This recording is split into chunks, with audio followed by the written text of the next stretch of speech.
Good morning, sa oras na alas 10. Ito po, meron tayong mga sangkap dito, ingredients, chicharon baboy, daw na ampalaya, siguro alam niyo na ang lulutuin namin. Panggisa,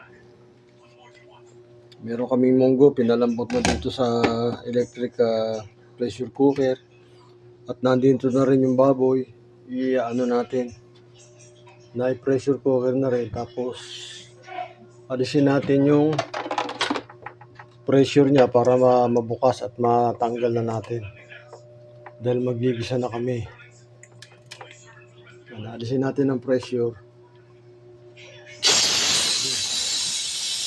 Yung pressure. Pagka nawala na yung pressure, bubukas yan. Pwede na igisa.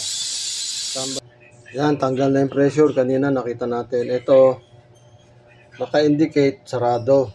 Dito, bukas. Bubuksan natin. Ayun, bumukas na siya. Yan, malambot na yan. Malambot na siya. Ngayon, gigisa natin para sa munggo. Yan, magigisa na po tayo. Ganyan niya kahit di pa mainit ang ano.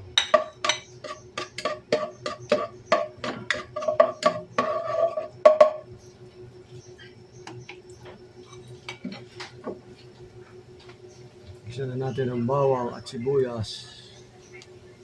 Ay ilalagay yung munggo.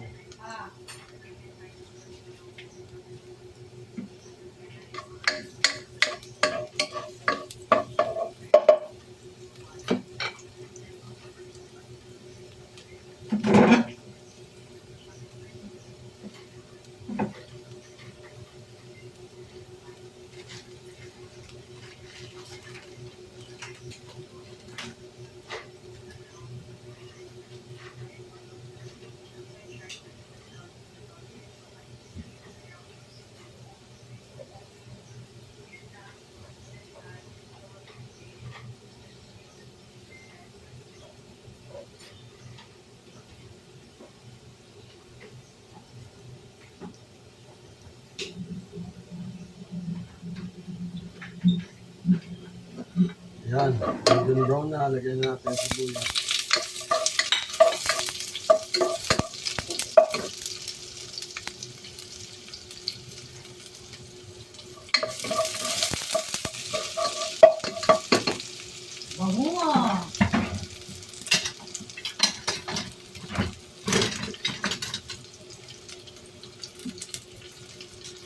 Lagyan na natin ang pinalambot ng munggo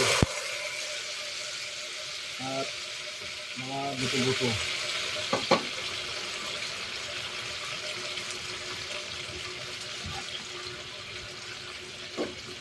Yan, ganyan lang pag-isa. Lagyan na natin ang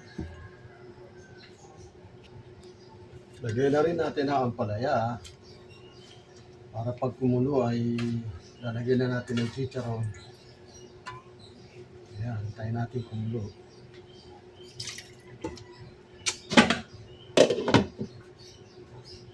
Standby. Kumukulo na ang aming nilutong munggo. Lagay ng chicharon. Haluin lang at okay na. Huwag masyadong lulutuin para crunchy pa rin. Yan ang aking presentation sa ginisang munggo. Okay na yan. Takpan na natin. Thank you for watching. Sa mga nanonood dyan sa Middle East, shout out.